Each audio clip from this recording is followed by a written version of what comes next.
They say no one hates you more than your HOA, and for Jack Carter, that saying was about to become painfully literal. It was supposed to be a routine emergency call, a life to save, a job to do.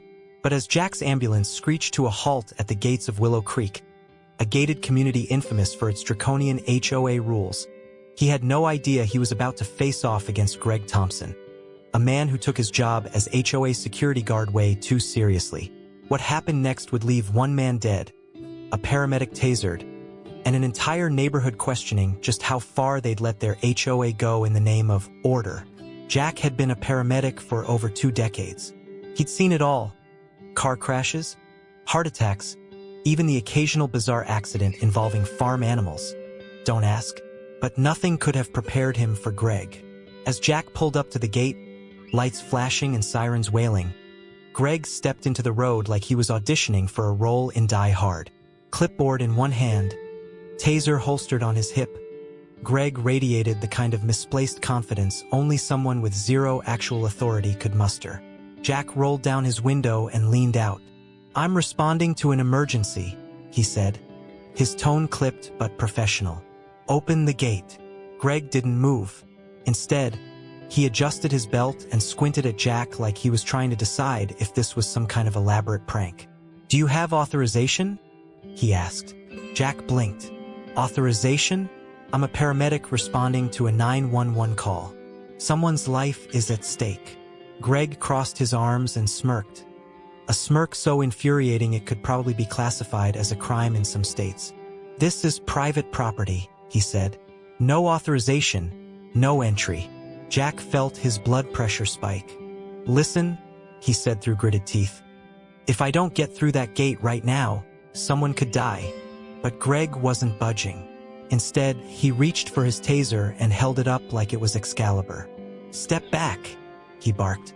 "You're trespassing. Let me ask you this. Have you ever dealt with someone so drunk on their own tiny bit of power that they made your life miserable? Ever had an HOA nightmare like this? Drop your story in the comments. I promise it'll make you feel better about your own run-ins with authority." Before Jack could even process what was happening, Greg fired the taser. The electric shock hit Jack square in the chest, sending him sprawling onto the pavement beside his ambulance as neighbors peeked out from behind their curtains and hedges like spectators at some twisted suburban soap opera. For a moment, everything went silent except for the faint hum of the ambulance's engine and Jack's labored breathing as he tried to recover from the shock. Meanwhile, inside 312 Maple Lane, Mr. Peterson's condition was rapidly deteriorating. Greg stood over Jack like a victorious gladiator in cargo pants. "I warned you," he said smugly, but Greg's triumph was short-lived. A small crowd of neighbors had gathered near the gate by now, murmuring amongst themselves about what they'd just witnessed. Did he just tase a paramedic?" one woman whispered.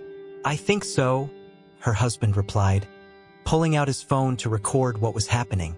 "Should we call someone?" another neighbor asked hesitantly. "You mean like another paramedic?" someone else quipped darkly. By the time another ambulance team arrived, after being forced to argue their way past Greg, it was too late. Mr. Peterson had passed away. The morning after the incident, Willow Creek was buzzing like a kicked beehive. News of what had happened at the gate spread faster than wildfire, and by breakfast time, nearly every resident had an opinion. For some, it was outrage. How could a security guard taser a paramedic on duty? For others, it was confusion. Wasn't Greg just doing his job? But for everyone, one thing was clear. The incident had cracked the polished veneer of their perfect little community. At the center of the storm was Greg Thompson, who had somehow managed to turn himself into both a hero and a villain overnight. Greg, as it turned out, wasn't just any HOA security guard. He was the Greg Thompson, the guy who once issued a $200 fine to a neighbor for leaving their trash can out 15 minutes past pickup time. The same Greg who'd been caught measuring grass heights with a ruler to ensure compliance with HOA landscaping rules. To some residents, he was a necessary enforcer of order. To others, he was a walking power trip in cargo pants. But this time, even Greg's staunchest supporters were struggling to defend him. He shouldn't have tasered the guy, one neighbor admitted over coffee at the community clubhouse. But then again, rules are rules. That phrase, rules are rules, became something of a mantra among those who sided with Greg. They argued that Jack Carter, the paramedic, should have followed protocol and waited for proper authorization before entering the community. Of course, this argument didn't sit well with everyone. Waited for authorization? Scoffed Linda Harris, one of Mr. Peterson's longtime neighbors. The man was dying. What kind of person thinks paperwork is more important than someone's life? Linda wasn't alone in her anger. A group of residents began circulating a petition demanding Greg's immediate dismissal and an overhaul of the HOA's policies on emergency access. The HOA board, led by its president Cynthia Marshall, found itself under intense scrutiny. Cynthia was no stranger to controversy. She'd been nicknamed the Iron Lady by some residents for her strict enforcement of HOA rules. But even she seemed unprepared for the backlash this incident had sparked. At an emergency board meeting held just days after the tasering, Cynthia tried to address the growing unrest. "We understand that this was an unfortunate situation," she began, her voice measured and calm. "But let me remind everyone that our rules exist for a reason. They are here to protect our community." "Protect us from what?" shouted someone from the back of the room. "Paramedics." The room erupted into chaos as residents shouted over one another.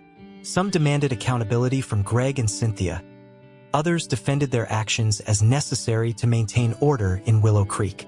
One man stood up and waved a copy of the HOA handbook in the air like it was holy scripture. "Page 12, he yelled. "It clearly states that all visitors must be authorized before entering." "Visitors," Linda shot back. "They're not visitors. They're first responders." Amidst the shouting, one voice cut through the noise. "What about Mr. Peterson?" It was his daughter, Karen Peterson, who had flown in from out of state after hearing about her father's death. Her eyes were red from crying, but her voice was steady as she addressed the room. "My father died because someone thought following a rule was more important than saving his life," she said. "And now you're all sitting here arguing about whether or not that rule makes sense. Let me tell you something, it doesn't." Karen's words struck a chord with many in the room, but they also deepened the divide between those who believed in strict adherence to HOA policies and those who felt that common sense should prevail in emergencies. As tensions within Willow Creek continued to rise, so did interest from outside the community. Local news outlets picked up the story, framing it as yet another example of HOAs gone too far. Headlines like, "HOA security guard Tasered paramedic," "Patient dies," and "When rules kill." The dark side of gated communities dominated social media feeds. The public reaction was swift and brutal. Comment sections were flooded with stories from people who'd had their own run-ins with overzealous HOAs. Fines for leaving Christmas lights up too long, threats of foreclosure over minor infractions, even disputes over mailbox colors. "I thought my HOA was bad," wrote one commenter on Facebook, "but at least they're not out here tasering paramedics. HOAs are basically legalized dictatorships." Another person chimed in, "This is why I'll never live in one." Amidst all this chaos, Jack Carter found himself thrust into an unwanted spotlight. He'd spent his entire career quietly doing his job, saving lives without fanfare or recognition. But now he was being hailed as both a victim and a hero. Jack wasn't sure how to feel about all the attention. On one hand, he appreciated the support from those who understood how absurd and dangerous Greg's actions had been. On the other hand, he couldn't stop thinking about Mr. Peterson, the man he hadn't been able to save, because someone decided that enforcing a gate policy was more important than letting him do his job. "I don't care about lawsuits or headlines," Jack told a reporter during an impromptu interview outside his station house. "I just want people to understand that when we show up in an ambulance with lights flashing and sirens blaring, it's because someone needs help right now, not 5 minutes from now after we've filled out some form." But lawsuits were inevitable. Karen Peterson filed a wrongful death suit against both Greg Thompson and the HOA board within days of her father's funeral. Jack also joined as a plaintiff, alleging assault and obstruction of duty. The legal filings revealed even more damning details about how Willow Creek operated behind closed doors. Emails between Cynthia Marshall and other board members showed that they discussed tightening security protocols specifically to prevent what they called unnecessary disruptions from emergency vehicles entering without prior approval. One email from Cynthia stood out. "We need to make sure our community remains exclusive," she wrote. "If that means inconveniencing outsiders, including paramedics, so be it." These revelations only added fuel to the firestorm surrounding Willow Creek. Residents who had previously supported Cynthia began questioning whether their HOA dues were being used responsibly, or if they were simply funding lawsuits and bad PR campaigns. In response to growing pressure from both inside and outside the community, Cynthia issued a public statement defending her actions. "Our policies are designed to ensure safety and security for all residents," she said during a press conference held on her perfectly manicured front lawn. "We regret any misunderstandings that may have occurred, but for many residents, and for people watching this story unfold across America," Cynthia's words rang hollow. Back inside Willow Creek, fault lines deepened as neighbors turned against each other over what had happened at that gate on Maple Lane. Friendships dissolved, alliances shifted, trust eroded, and through it all stood Greg Thompson, the man whose decision to pull out his taser instead of using common sense had set off this chain reaction. For better or worse, Willow Creek would never be the same again. The lawsuits hit like a thunderclap. Karen Peterson, still grieving the loss of her father, filed a wrongful death suit against Greg Thompson and the Willow Creek HOA board. Jack Carter, the paramedic who had been tasered, joined the legal fray with his own claims of assault and obstruction of duty. What followed was nothing short of a legal circus, one that would expose the inner workings of Willow Creek's HOA and leave its reputation in tatters. Karen's wrongful death suit was straightforward.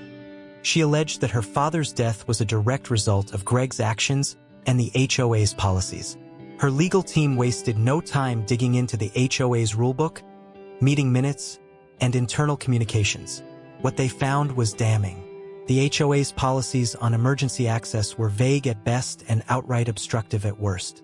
Nowhere did it explicitly state that paramedics required authorization to enter the community during an emergency. Yet Greg had acted as though this was gospel. Jack's case added another layer of complexity. His lawyer argued that Greg's use of a taser constituted excessive force and that his actions had directly interfered with Jack's ability to perform his duties as a paramedic. State laws governing emergency responders were clear. First responders must be allowed access to private property in life-threatening situations without delay. Greg's decision to block Jack and then taser him was not only reckless but illegal. As depositions began, Greg Thompson found himself under intense scrutiny. His initial defense was predictable. He claimed he was simply following HOA rules and doing his job as instructed. But under questioning, cracks began to appear in his story.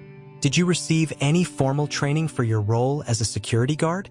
Jack's lawyer asked during the deposition. Greg shifted uncomfortably in his chair. "I mean, not formal training, no? So you weren't trained on how to handle emergency situations involving first responders?" Greg hesitated before muttering, "Not specifically." It turned out that Greg's qualifications were laughably thin. He'd been hired by the HOA primarily because he lived in Willow Creek and had expressed an interest in helping maintain order. His security training consisted of a 2-hour online course on conflict resolution and a brief tutorial on how to operate the community gate system. The taser? He'd purchased it himself after watching a few YouTube videos on how to use it. But the most explosive revelations came from Cynthia Marshall, the HOA president. During her deposition, emails were introduced into evidence that painted a troubling picture of her leadership style. In one email sent to Greg just weeks before the incident, Cynthia wrote, "We need to crack down on unauthorized access. If people see us letting outsiders through without proper clearance, even emergency personnel, it undermines our authority." Another email showed Cynthia instructing Greg to handle trespassers however necessary, and even referenced paramedics as potential violators who might disrupt the community. These emails were a smoking gun, proving that Cynthia had not only condoned but actively encouraged Greg's behavior. Karen Peterson's legal team seized on this evidence with gusto. This wasn't just negligence. her lead attorney argued during pre-trial hearings. This was a deliberate policy designed to prioritize control over compassion, rules over lives. Meanwhile, Jack Carter's case brought additional attention to state laws governing emergency access in gated communities. His lawyer highlighted how these laws were designed specifically to prevent situations like what had happened at Willow Creek. Imagine if every gated community decided paramedics needed written permission before entering, Jack's lawyer said during a press conference outside the courthouse.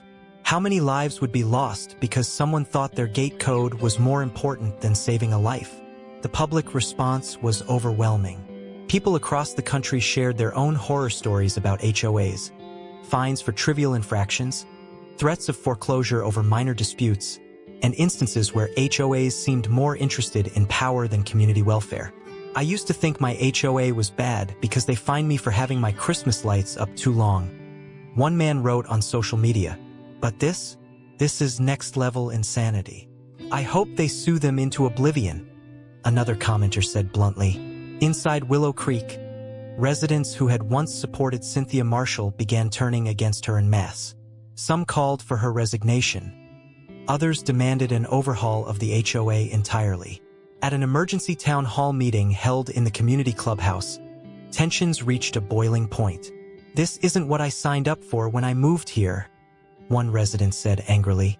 "I wanted safety and security, not lawsuits and national embarrassment." "Safety," Linda Harris shot back from across the room. "How safe do you feel knowing our security guard thinks it's okay to taser paramedics?" Cynthia tried to defend herself, but her usual air of authority was gone. She stumbled over her words as residents shouted her down. "You told him to do it," one man yelled.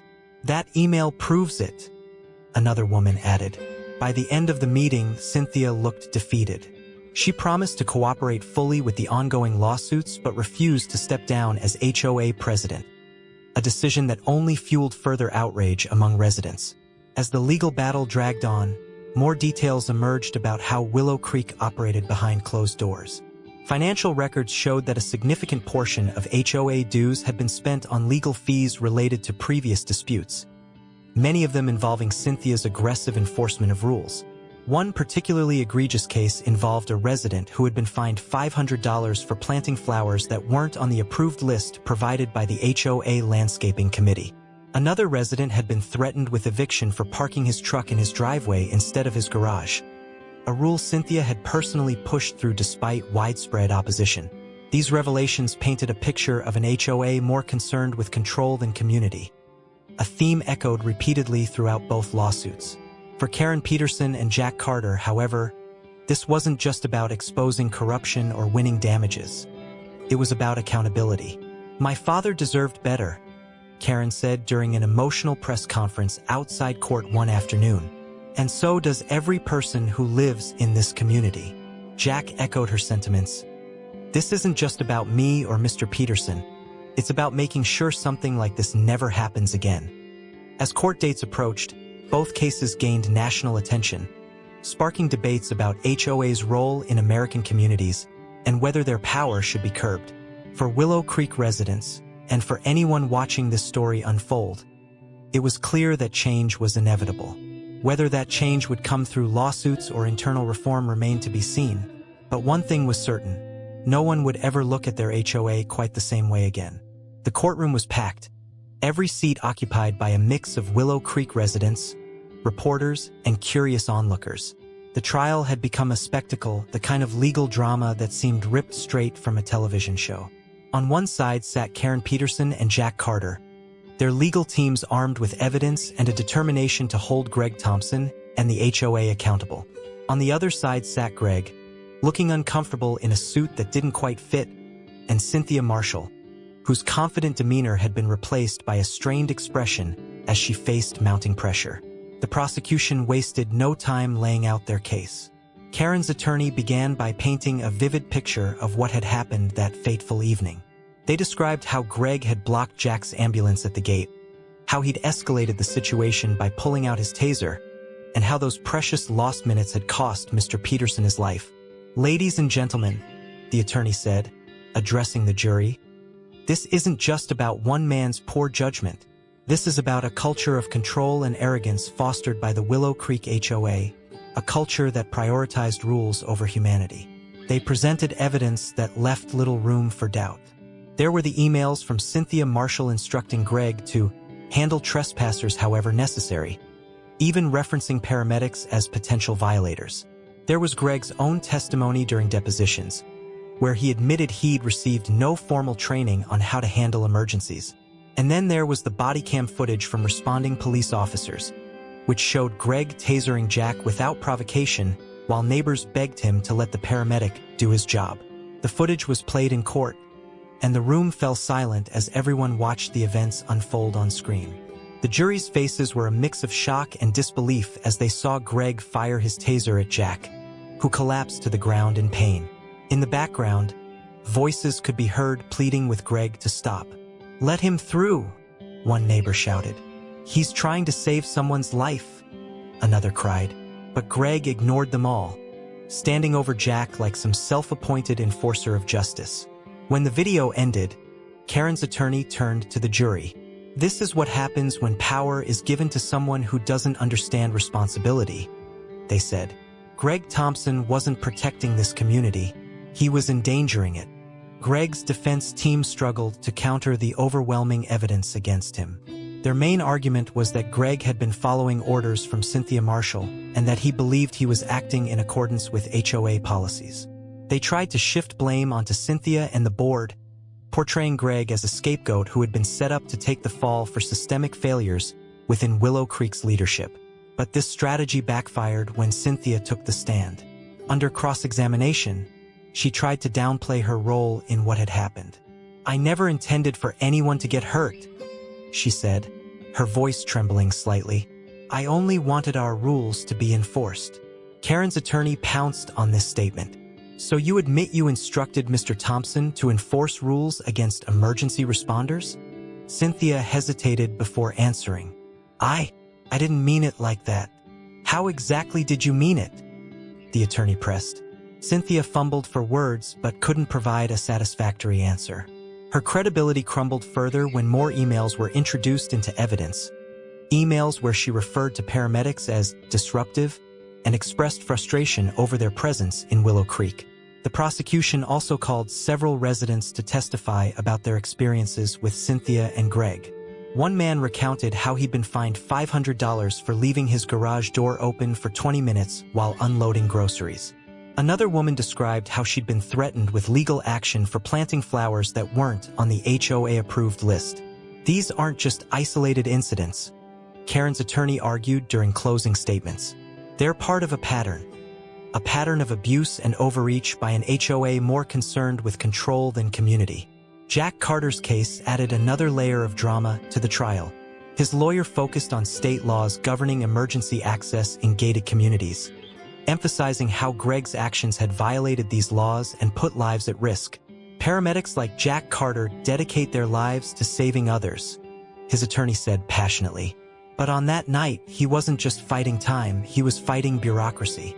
They highlighted how Jack had been tasered while trying to perform his duty and how this unnecessary delay had contributed to Mr. Peterson's death.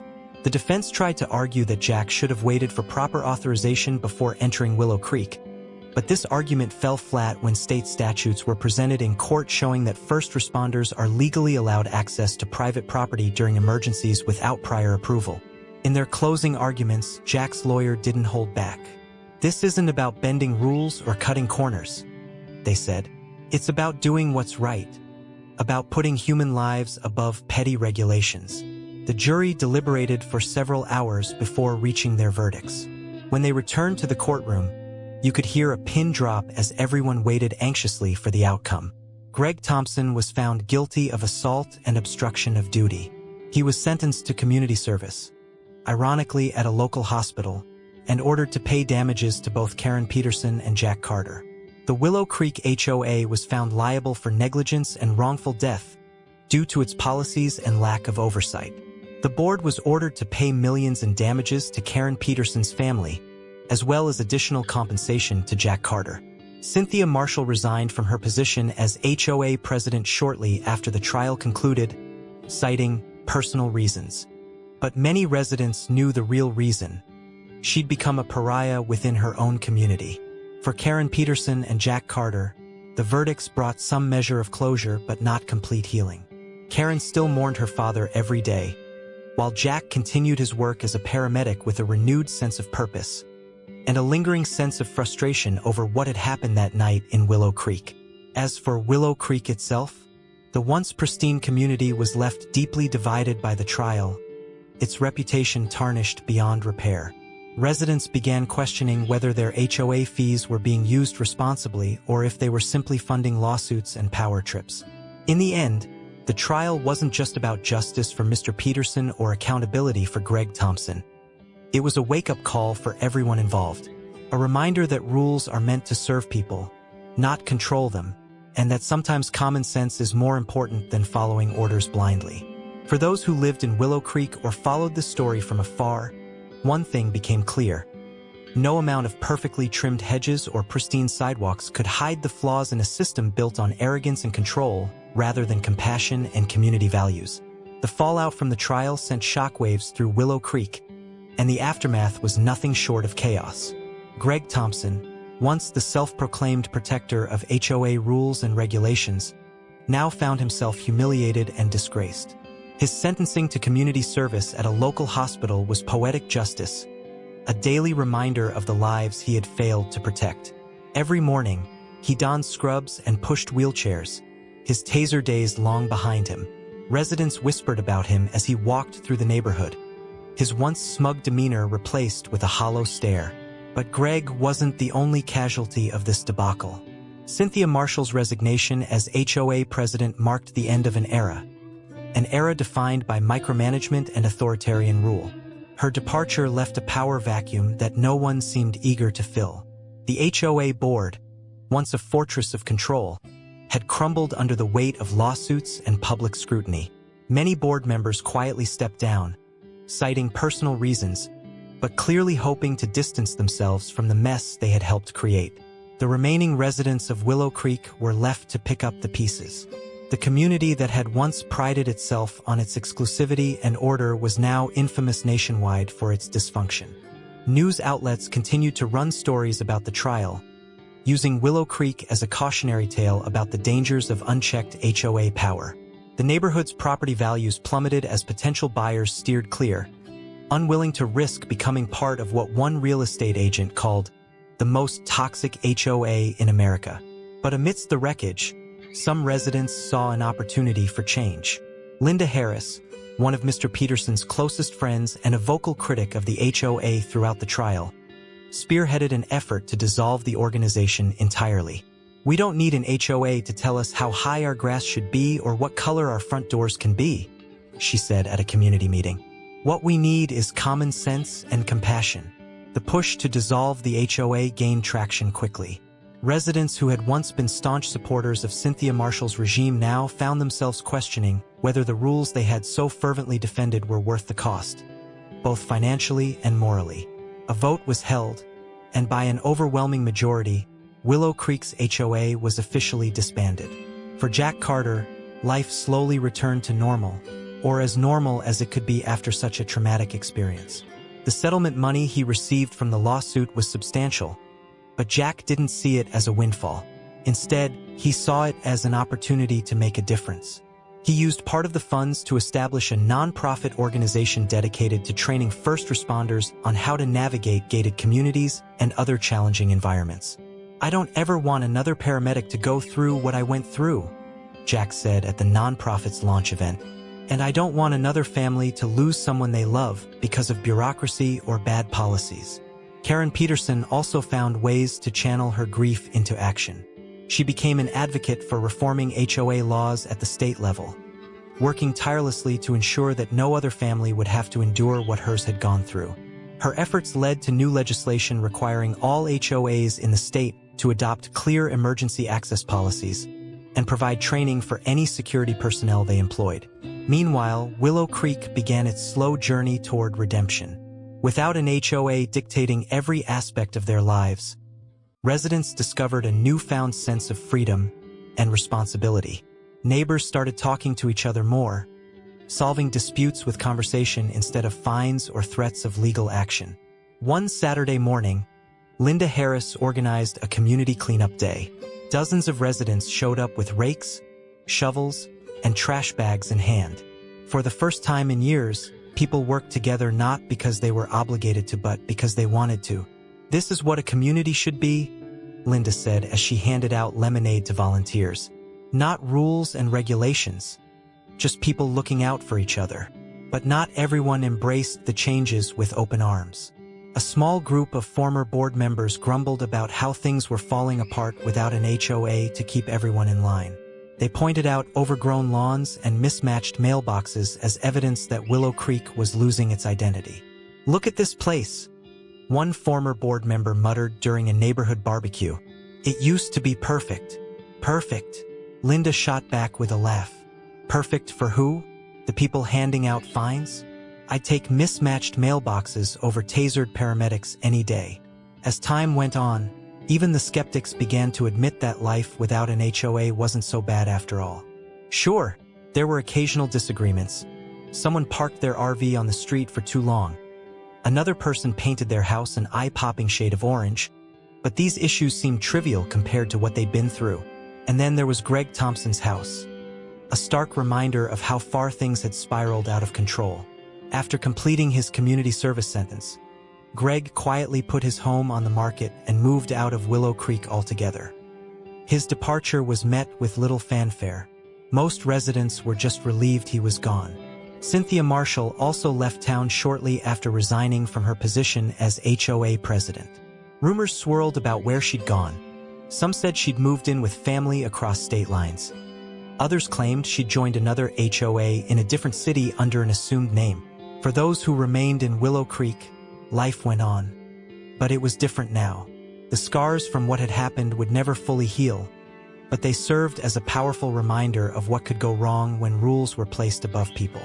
Jack Carter summed it up best during an interview with a local news station months after the trial. "At the end of the day, it's not about gates or rules or HOAs. It's about being decent human beings. If we can't put each other first when it really matters, well, then what's the point?" And so Willow Creek became something new. Not perfect by any means, but real in a way it hadn't been before. It wasn't just a collection of houses behind a gate anymore. It was a community in every sense of the word. If there's one thing we can learn from this story, it's that power without accountability is dangerous. And sometimes all it takes is one person standing up and saying enough to spark real change. So what do you think? Have you ever dealt with an overzealous HOA or someone who let authority go straight to their head? Share your stories in the comments below. I'd love to hear them. And if you enjoyed this story or found it thought-provoking, don't forget to like this video, share it with your friends, and subscribe for more content like this. Let's keep these conversations going because change starts with awareness. And awareness starts with us.